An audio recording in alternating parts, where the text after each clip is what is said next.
조지아주에 있는 한 대학교 졸업식장에 연설을 맡게 되었습니다. 수많은 졸업생들 중에 눈에 띄는 분이 한 분 계셨습니다. 머리가 하얀 분인데 교수님들이 앉는 자리에 앉은 게 아니라 학생들이 앉아있는 그 자리에 앉아있는 노인을 발견하게 됩니다.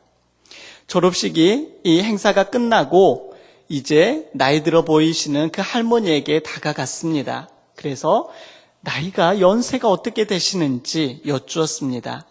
72살이었습니다. 그러면서 그 나이에 의학을 공부하는지, 왜 그 나이가 되었는데도 의학을 공부하였는지 궁금합니다 라고 하면서 질문을 합니다.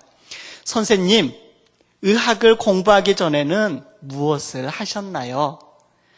그러자 그 할머니는 나의 전직은 수녀였습니다. 하지만 내가 있던 수녀원은 정년이 66살이었고 그 나이가 되면 반드시 수녀원을 나와야 됩니다.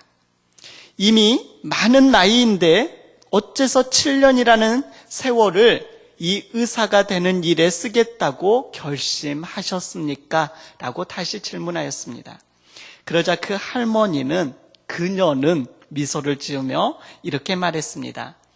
나이는 들었지만 나는 아직 죽지 않았습니다. 제 인생의 목적은 남을 섬기는 데 있습니다. 그렇게 대학을 졸업한 그 수녀님은 하루에 150명의 환자를 돌보고 있답니다. 사명을 가지고 있는 사람, 단지 머리로만 생각하는 것이 아니라 해볼까? 이 나이에 내가 뭘 할 수 있을까? 그런 것으로 멈추는 것이 아니라 삶으로, 행동으로 자신의 그 사명을 실천하였다는 겁니다. 오늘 본문에 노아 나옵니다.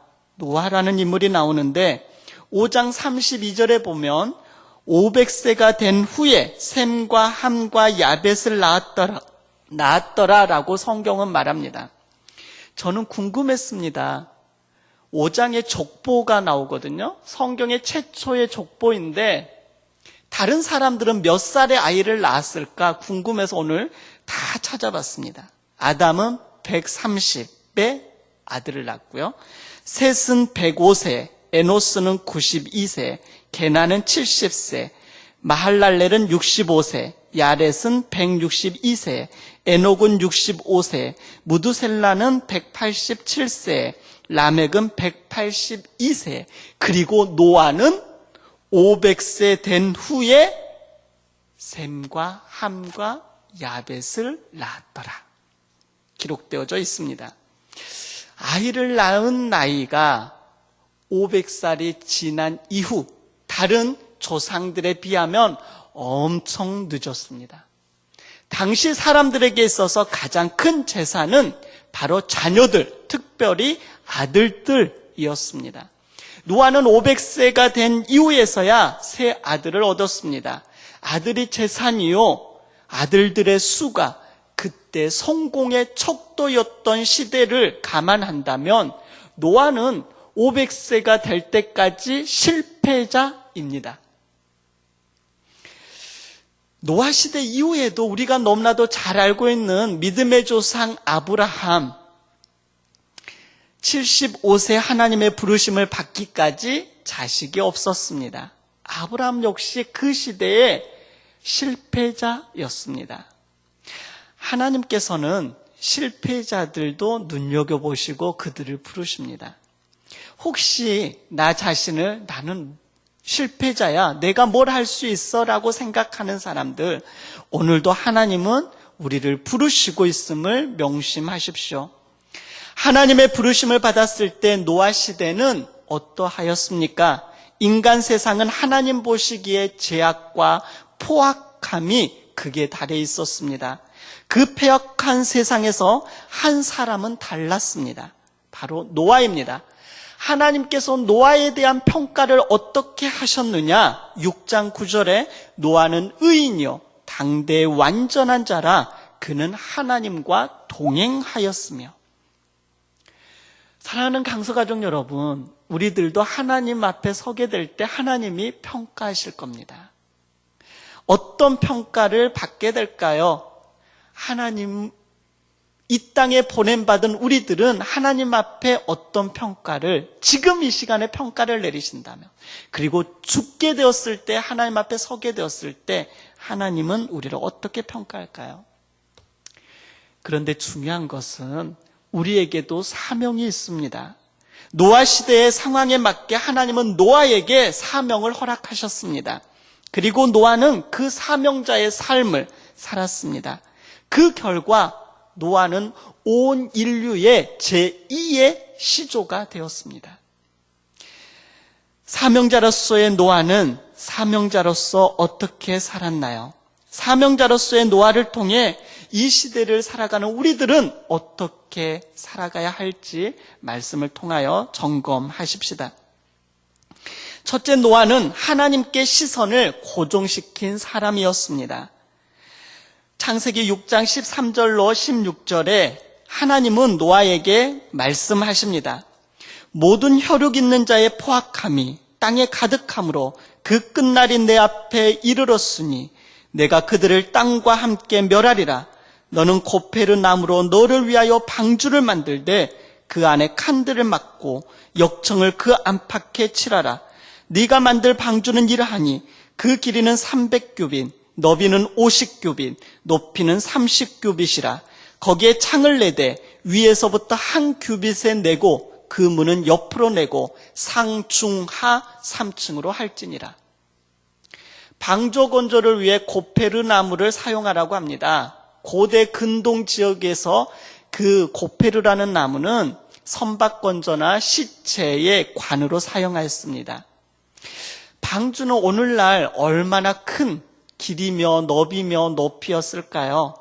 지금으로 말하면 길이가 100m가 훨씬 넘는 136.8m, 그리고 폭이 22.8m, 높이는 13.6m, 그렇게 3층으로 어마어마한 크기입니다.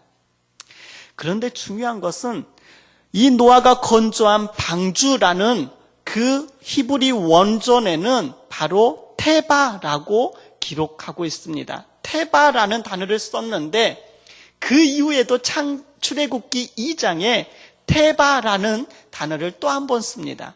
언제냐면 바로 모세 출생의 이야기에서입니다. 모세의 부모는 히브리 노예가 사내 아이를 낳으면 반드시 나일강에 던져 죽이라는 바로의 명령을 어기고 갓 태어난 아이를 3개월 동안 키웁니다. 도저히 키울 수 없어서 갈대 상자에 그 아이를 넣고 휙 밀어버리죠. 그때 갈대 상자가 히브리 방주와 똑같은 말로 테바라는 말로 썼습니다. 거대한 방주에 비하면 갈대 상자는 너무나도 작은 겁니다. 근데 똑같은 테바라는 단어를 썼습니다. 그 이유가 뭐냐면 테바의 특성에 있습니다. 바로 테바는 무동력에 있습니다. 진행 방향, 진행 속도, 정지 장소 등을 스스로 자체적으로 해결할 수 없다는 공통점이 있습니다. 방주에 핸들이 있습니까? 없습니까? 키가 없습니다. 갈대 상자에 스스로 멈추고 싶으면 멈추고 오른쪽으로 가고 싶으면 갈 수 있는 제동장치가 전혀 없습니다. 방주도 마찬가지입니다. 그래서 똑같이 테바라고 씁니다. 우리는 어떠합니까? 어떤 경우이든 스스로 자신의 인생의 동력이 되기를 우리들도 포기할 때, 바로 하나님 앞에 맡길 때 우리의 인생의 방향, 진행 속도, 정지 장소, 내가 결정하는 것이 아니라 하나님께 맡긴다면 우리는 바로 테바의 역사를 이루는 삶을 살게 되는 거죠. 그러면 내가 내 인생을 책임지는 것이 아니라 하나님이 책임진다라는 말입니다. 그런데 우리는 우리의 인생 속도, 방향, 멈춰섬, 기분에 따라서 가다가 멈추다가 하지 않습니까? 이것은 바로 태바, 주님께 완전히 맡긴 삶이 아닌 거죠. 그리고 창세기 6장 16절을 보면 방주 속에 유일한 창문이 하나 있습니다. 그 창문을 성경에 보니까 창을 내되 위에서부터 한 규빗, 하늘을 보면 위에서부터 한 규빗 정도로 그 창문을 내게 만들었습니다. 그런데 노아 가족이 그 방주 속에 들어가 있었던 시간이 하루 이틀 40일이 아닙니다. 성경에 보면 1년하고도 17일간 방주 속에 들어가 있었다라고 말합니다. 그러니까 1년하고도 17일을 방주 속에 있었던 그 가족들이 유일하게 볼 수 있는 곳이라곤 하늘밖에 없었습니다. 그 하늘에 난 창문밖에 없었습니다. 아니, 하늘에 계신 하나님뿐이었습니다. 어떠합니까? 비가 언제 그치는지, 그리고 이 물이 어느 정도 언제 감할지 상황을 알 수 없습니다. 하늘만을 바라볼 뿐입니다. 하나님께 맡겨지고 하나님의 시선에 맞춰준 시선이 맞춰지는 삶이 노아의 삶이었습니다. 그래서 그는 그 사명자로서의 그 삶을 감당했습니다. 두 번째, 노아는 하나님의 영역을 존중한 사람이었습니다. 노아는 하나님께서 명령하신 것을 다 준행하였다라고 성경은 2번이나 기록하고 있습니다. 6장 22절과 오늘 본문인 7장 5절에 노아가 그와 같이 하나님이 자기에게 명령하신 대로 다 준행하였더라. 노아가 여호와께서 자기에게 명하신 대로 다 준행하였더라. 노아는 하나님의 명령대로 다 준행하였습니다. 어떻게 그것이 가능하였을까요? 6장 14절을 보면은 아까 읽어드렸죠. 너는 고페르 나무로 너를 위하여 방주를 만들되라고 성경은 기록합니다. 방주를 만들되 나의 영광을 위하여가 아닙니다. 하나님의 영광을 위해서가 아니라 너를 위하여 방주를 만들라. 하나님께서 그리고 또 명령하신 게 있죠. 바로 6장 18절로 19절에 보면 모든 생물들을 암수 한 쌍씩 들여보내라고 합니다. 그리고 7장 1절에서 3절은 잘 구분하십시오. 6장 18절에서 19절은 모든 생물의 암수 2개 하나로 짝 지어진 한 쌍. 근데 7장 1절에서 3절은 정결한 짐승 암수 7쌍씩, 부정한 짐승 암수 2쌍씩, 공중의 새는 암수 7씩이라고 합니다. 그리고 창세기 7장 13절에 16절에 보면 들어간 그 짐승들은, 방주에 들어간 생물들은 처음 명령처럼 암수 한 쌍씩 들어갔다고 합니다. 이 많은 짐승들을 그가 불러 모을 수 없습니다. 만약에 이 짐승들을 다 찾아다니느라고 헤맸다면 그 일을 감당하지 못했을 것입니다. 그런데 하나님의 그 말씀을 노아는 끝까지 들었어요. 그리고 내가 해야 할 일과 하나님의 하셔야 할 일들을 구분했습니다. 그런데 암수 한 쌍씩이든 7쌍이든지 그것은 노아의 권한이 아닙니다. 왜냐하면 성경에 뭐라 말씀하냐면 네게로 나오리다. 그게 암수 한 쌍씩이든 7쌍이든지 주님의 말씀의 끝은 이겁니다. 그 짐승들이 너에게 나올 것이다. 그러니까 노아는 방주만 지으면 되었습니다. 오는 짐승들이 몇 쌍이든지 그냥 그 오는 쌍을 들여보내기만 하는 것이 자기의 몫이었습니다. 7쌍을 보내든 한 쌍을 보내든 그것은 하나님의 몫이었습니다. 그런데 왜 이번에는 한 쌍이라 그랬지? 왜 이번에는 7쌍이지? 부정한 거는 한 쌍, 2쌍이지? 뭐 이렇게 고민에 빠지지 않았어요. 그냥 보내주신 대로 이건 하나님의 몫이구나. 노아가 상관할 일이 아님을 노아는 지혜롭게 알았습니다. 노아는 하나님의 말씀을 끝까지 다 경청하였습니다. 하나님의 영역을 존중하면서 내가 해야 할 일이 무엇인지 다시 한번 명확하게 하나님의 말씀을 통하여서 확고하게 했다는 것입니다. 우리도 마찬가지입니다.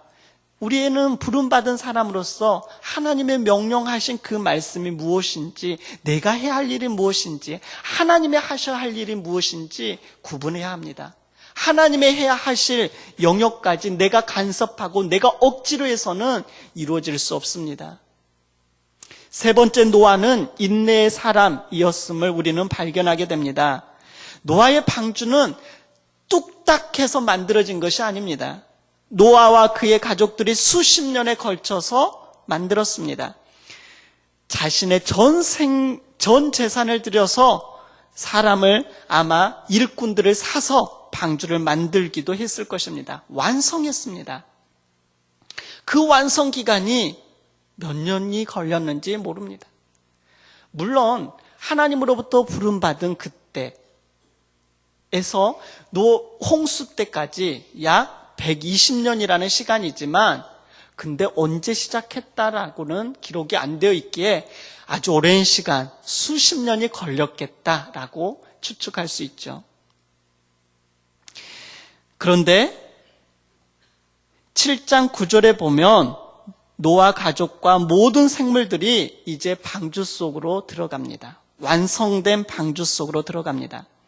그리고 7장 10절을 보십시오. 7장 10절을 보면 7일 후에 홍수가 땅에 덮이니, 힘들게 만들었습니다. 방주에 들어갔습니다. 모든 짐승을 다 한 쌍씩 들여보냈습니다. 그러면서 이제 비가 오기를 기다렸습니다. 그런데 하나님은 7일 동안 기다리라고 합니다. 빨리 비가 쏟아지면 얼마나 기분이 상쾌하겠어요. 완성되어지고 딱 들어갔는데 비가 쏟아지면, 와, 하나님의 약속의 성취가 이루어졌어. 그런데 또 7일 동안 기다리라는 겁니다. 120년 동안 하나님의 말씀을 가슴에 간직하고 수십 년에 걸쳐 방주를 만들었습니다. 그리고 수많은 사람들의 조롱하는 소리를 뒤로하고 묵묵하게 하나님의 사명을 감당했습니다. 방주에 들어갔습니다. 방주에 들어가자마자 홍수가 터진 것이 아니라 7일 동안 7일 후에야 홍수가 덮입니다. 그 7일 동안 어땠을까요? 방주에 들어간 노아는 연일 계속되는 마른 하늘 아래에서 7일 후에 홍수가 터지리라는 하나님의 말씀을 곱씹으며 밤낮 하나님의 말씀을 들으며 인내하며 하나님의 섭리를 기다렸습니다. 그리고 방주 속에 들어가 있었던 기간도 무려 1년하고도 17일 동안 인내해야만 했습니다. 이 1년 17일 동안 한결같이 방주의 주인이신 하나님만을 의지합니다. 그런데 중요한 것은 이 1년 17일 동안 쉬운 삶이 아니었습니다. 쉬운 시간이 아니죠. 냄새 나죠. 모든 짐승들이 똥 싸잖아요. 그리고 배설물 하잖아요. 그리고 그 짐승들 먹잇감은 누가 줘요? 이 8식구가 다 챙겨줘야죠. 막노동이죠. 그 120년 동안의 시간을 묵묵하게 인내합니다. 500세가 되기까지 자식이 없는 실패자의 삶을 인내로 극복한 노아. 하나님의 말씀에 순종하여 최소한 수십 년 동안 방주를 지었습니다. 방주 속에 1년 17일간의 삶 속에 인내 없이는 불가능했습니다. 방주 속에 아주 시끄러운 짐승들의 소리와 역겨운 냄새, 그리고 연일 이어진 중노동의 시간을 인내해야만 했습니다. 그리고 결국 방주에서 나오게 됩니다. 그리고 하나님은 이 노아와 새로운 언약을 맺게 되죠. 노아의 그 인내의 삶 속에 그를 인류의 두 번째 시조로 세우시겠다는 하나님의 약속이 성취되어집니다. 인내할 줄 아는 사람이 사명자로 살아갈 수 있습니다. 하나님으로부터 받은 약속의 말씀 우리는 다 있습니다. 저도 있지만 여러분 각 개개인마다 하나님으로부터 받은 사명의 말씀이 있습니다. 그 말씀을 가지고 지금 인내하셔야 됩니다. 멈춰 섰다면 하나님께 맡기십시오. 내가 방향 틀지 말고, 내가 멈춰 서지 말고 하나님의 이끄심 가운데 나아가십시오. 사랑하는 강서가족 여러분, 노아는 하나님께 시선을 고정시킨 사람이었습니다. 노아는 하나님의 영역을 인정한 사람이었습니다. 노아는 인내의 사람이었습니다. 그 결과 사명을 감당하였을 뿐만 아니라 약속을 성취하였습니다. 우리도 이 시대에 부름받은 사명자입니다. 가정에서, 또한 교회에서, 일터에서, 우리가 만나는 이 지역에서 우리는 사명자입니다. 이 사명을 감당하실 때 내게 주신 하나님의 말씀은 무엇인지 내게 주신 하나님의 말씀을 붙드십시오. 그리고 우리의 시선을 하나님께 고정시켜야 합니다. 하나님의 이끄심에 우리의 삶을 맡기십시오. 그리고 시간이 조금 더딜지라도 인내하며 기다리십시오. 그러면 우리도 노아처럼 하나님의 약속의 성취를 경험하게 될 것입니다. 구원의 역사를 이루게 될 것입니다. 새로운 생명의 창조를 우리는 경험하게 될 것입니다. 이러한 삶을 살아가는 우리 모두가 되십시다. 기도하겠습니다.